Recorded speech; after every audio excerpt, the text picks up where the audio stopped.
ಜೀವನ ಜ್ಯೋತಿ ಹಿಂದೂ ಕುಟುಂಬದಲ್ಲಿ ಲಾಗಾಯತಿನಿಂದ ಬೆಳಗುತ್ತಾ ಬಂದಿದೆ. ಇಂಥ ಪರಂಪರೆಯಲ್ಲಿ ಬಂದಿರುವರು ಬೆಳಗುತ್ತಿರುವ ದೀಪವನ್ನು ಆರಿಸುವ ಅಮಂಗಲ ಕಾರ್ಯವನ್ನು ಮಾಡಿ ಹ್ಯಾಪಿ ಬರ್ತ್ಡೇ ಯೋ ಅಂತ ನಾನು ಹೇಳ್ತೀನಿ. ಏನಿದು ಹುಚ್ಚೋ ಭ್ರಮೆಯೋ ಏನು ಹೇಳೋಣ? ಇಂಥ ಸನ್ನಿವೇಶದಲ್ಲಿ ರಾಷ್ಟ್ರೀಯ ಸ್ವಯಂ ಸೇವಕ ಸಂಘದ ಸಂಸ್ಕೃತಿಯಲ್ಲಿ ಬೆಳೆದು ಬಂದಂಥ ಜನ ಹುಟ್ಟು ಹಬ್ಬವನ್ನು ಆಡಂಬರದ ಪ್ರದರ್ಶನವನ್ನಾಗಿ ಮಾಡುವುದಕ್ಕೆ ಬದಲಾಗಿ ಹುಟ್ಟು ಹಬ್ಬ ಆಚರಿಸುವುದು ಹೇಗೆ ಎಂಬುದಕ್ಕೆ ಉತ್ತಮ ನಿದರ್ಶನದ ರೂಪದಲ್ಲಿ ಎಕ್ಸಾಂಪಲ್ ಆಗಿರಬೇಕು, ಎಕ್ಸಿಬಿಷನ್ ಅಲ್ಲ. ಅಂಥ ನಿಟ್ಟಿನಲ್ಲಿ ನಮ್ಮ ಈಶ್ವರಪ್ಪನವರ ಜನ್ಮದಿನದ ಮಂಗಲ ಆಚರಣೆಗೆ ನಾವೆಲ್ಲರೂ ಸಹಭಾಗಿಗಳಾಗಿರೋದಷ್ಟೇ ಅಲ್ಲೇ ನಾವೆಲ್ಲರೂ ಜೀವಂತ ಸಾಕ್ಷಿಗಳಾಗಿದ್ದೀವಿ. ಮನಸ್ಸಿಗೆ ಬಹಳ ಸಂತೋಷವನ್ನು ಮುದುವನ್ನು ಉಂಟು ಮಾಡುತ್ತೆ. ಯಾವ ರಾಜಕೀಯ ಮುಖಂಡನೂ ವೇದಿಕೆಯ ಮೇಲೆ ಬರಲಿಲ್ಲ. ನಾಲಿಗೆಯ ತುದಿಯಿಂದ ಮೆಚ್ಚುಗೆಯ ಮಾತುಗಳನ್ನು ಆಡಿ ಅವರ ಕಡೆಯಿಂದ ಶಾಬಾಸ್ಗಿರಿಯನ್ನು ಪಡೆಯುವಂಥ ರಾಜಕೀಯ ಭಾಷಣಗಳಿಲ್ಲ, ಆಗಲೇ ಇಲ್ಲ. ರಾಜಕೀಯ ವ್ಯಕ್ತಿ ಇಲ್ಲವೇ ಇಲ್ಲ.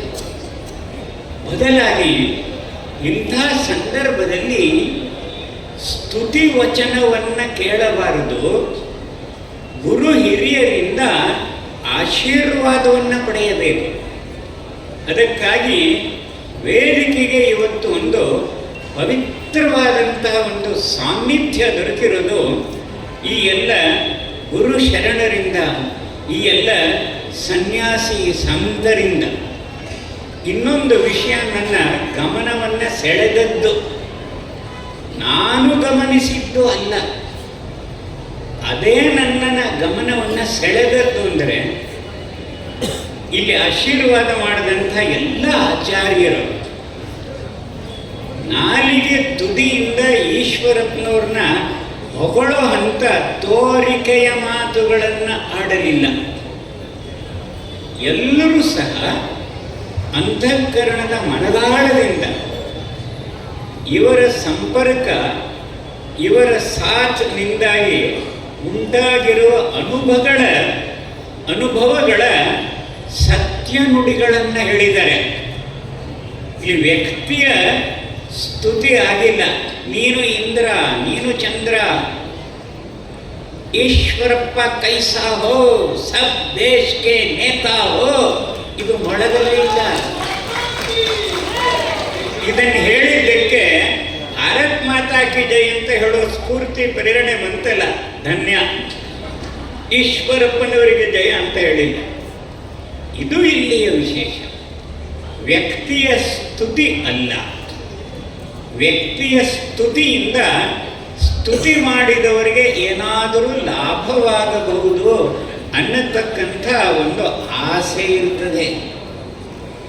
ವ್ಯಕ್ತಿಯ ಸ್ತುತಿಯಿಂದ ಯಾರು ಸ್ತುತಿ ಮಾಡ್ತೀವೋ ಆ ವ್ಯಕ್ತಿಯೂ ಸಹ ಸರಿದಾರಿಯಲ್ಲಿ ಹೋಗ್ತಾ ಇದ್ದವರು ಅಡ್ಡದಾರಿಯನ್ನು ಹಿಡುವ ಸಾಧ್ಯತೆಯೂ ಇರುತ್ತೆ. ವ್ಯಕ್ತಿ ಸ್ತುತಿ ಆಗಿಲ್ಲ, ವ್ಯಕ್ತಿತ್ವದ ಅನಾವರಣ ಆಗಿದೆ. ಆ ವ್ಯಕ್ತಿತ್ವ ಸಾಧನೆಗಳಿಂದ ಬರುವಂಥದ್ದು, ಗಳಿಸುವ ಗುಣಗಳಿಂದ ಬರುವಂಥದ್ದು, ಗಳಿಸುವ ಜನ ಸಂಪರ್ಕದ, ಜನ ಸ್ನೇಹದಿಂದ ಬರುವಂಥದ್ದು.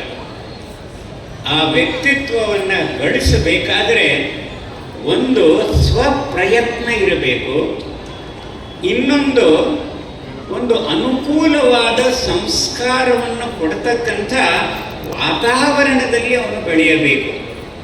ಇನ್ನು ಮೂರನೇದಾಗಿ ಗುರು ಹಿರಿಯರ ಆಶೀರ್ವಾದ, ಭಗವಂತನ ಅನುಗ್ರಹವನ್ನ ಆ ವ್ಯಕ್ತಿ ಸದಾ ಬೇಡ್ತಾ ಇರಬೇಕು.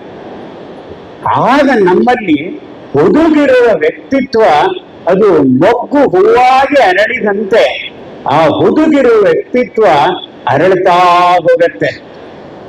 ಹಾಗೆ ಸಂಘದ ಸಂಸ್ಕಾರದಿಂದ ಅನೇಕ ಸ್ವಯಂ ಸೇವಕರು ಅಂಥ ವ್ಯಕ್ತಿತ್ವವನ್ನ ಇವತ್ತು ಬೆಳೆಸ್ಕೊಂಡಿದ್ದಾರೆ. ಇನ್ನೊಂದು ಮಾತು ಜೋಡಿಸ್ಬೇಕು ಅಂದ್ರೆ, ಈ ವ್ಯಕ್ತಿತ್ವವನ್ನ ಸ್ವಂತದ ಉತ್ಕರ್ಷಕ್ಕಾಗಿ ಉಪಯೋಗ ಮಾಡತಕ್ಕಂಥ ಸಣ್ಣ ಮನಸ್ಸು ಬರೋದಿಲ್ಲ. ಈ ವ್ಯಕ್ತಿತ್ವವನ್ನ ನಮ್ಮ ರಾಷ್ಟ್ರ ದೇವತೆಗೆ ಸಮರ್ಪಣೆ ಮಾಡತಕ್ಕಂಥ ಒಂದು ತ್ಯಾಗದ ಮನೋಭಾವ ಬರುತ್ತೆ. ಅದೇ ನಿಜವಾದ ವ್ಯಕ್ತಿತ್ವ. ಅಂಥ ವ್ಯಕ್ತಿತ್ವವನ್ನ ಬೆಳೆಸಿಕೊಳ್ಳುವ ಅರಳಿಸಿಕೊಳ್ಳುವ ನಿಟ್ಟಿನಲ್ಲಿ 76 ವರ್ಷಗಳ ಕಾಲ ಈಶ್ವರಪ್ಪನವರು ತಮ್ಮ ಜೀವನ ಯಾತ್ರೆಯನ್ನು ನಡೆಸ್ಕೊಂಡು ಬಂದಿದ್ದಾರೆ. ಈ ಸಂದರ್ಭದಲ್ಲಿ 76 ವರ್ಷಗಳ ಜೀವನ ಯಾತ್ರೆಯ ಒಂದು ಸಣ್ಣ ಅವಲೋಕನವನ್ನ ಮಾಡಬೇಕು. ಈ ಅವಲೋಕನ ಮಾಡಿದಾಗ ಎರಡನೇ ವಿಷಯ ಅಂದ್ರೆ, ನಾವು ಗಳಿಸಿದಂತಹ ಮತ್ತು ನಮ್ಮೆಲ್ಲರ ಆತ್ಮೀಯರು ಗುರುತಿಸಿದಂತಹ ಆ ಸದ್ಗುಣಗಳನ್ನ ಇನ್ನೂ ಮುಂದಿನ ವರ್ಷಗಳಲ್ಲಿ ಬದುಕಿರುವವರೆಗೆ ಉಳಿಸ್ಕೊಳ್ತೀನಿ, ಬೆಳೆಸ್ಕೊಳ್ತೀನಿ ಅನ್ನತಕ್ಕಂಥ ಸಂಕಲ್ಪ ಮಾಡಬೇಕು. ಸಂಭ್ರಮ ಇದ್ದೇ ಇರುತ್ತೆ. ಸಂಕಲ್ಪದ ಸಂಸ್ಕಾರ ಇಲ್ಲದೆ ಹೋದ್ರೆ ಸಂಭ್ರಮ ಪ್ರದರ್ಶನವಾಗತ್ತೆ. ಸಂಕಲ್ಪದ ಸಂಸ್ಕಾರಕ್ಕೆ ನಮ್ಮನ್ನ ನಾವು ತೆರೆದುಕೊಂಡಾಗ ಅದು ಸಂಕಲ್ಪದ ಸಂಸ್ಕಾರದಿಂದ ಸಾರ್ಥಕತೆಯ ಜೀವನವನ್ನು ನಡೆಸ್ತಕ್ಕಂಥ ಚೈತನ್ಯ ನಮಗೆ ಬರುತ್ತೆ. ಆ 3 ಗುಣಗಳು ಯಾವುದು ಇವರನ್ನೇ ನಾನೂ ಸಹ ನೋಡ್ತಾ ಬಂದಿದ್ದೀನಿ. ಎಲ್ಲ ಹಿರಿಯರು ಗುರುಗಳು ಹೇಳಿದ್ದಾರೆ, ಪೂರಣದ ರೂಪದಲ್ಲಿ 1, 2, 3 ಅಂತ ಹೇಳ್ತೇನೆ ಅಷ್ಟೇನೆ. ಇದು ಚರ್ವಿತ ಚರಣ ಅಲ್ಲ, ಬದಲಾಗಿ ಇದು ಒಂದು ಮೆಲಕು ಹಾಕುವಂಥದ್ದು. ಮೊದಲನೇದಾಗಿ ಸಾಧಾರಣವಾಗಿ ಈ ದೇಶದಲ್ಲಿ ವ್ಯಕ್ತಿ ಮೇಲ್ ಬರಬೇಕಾದ್ರೆ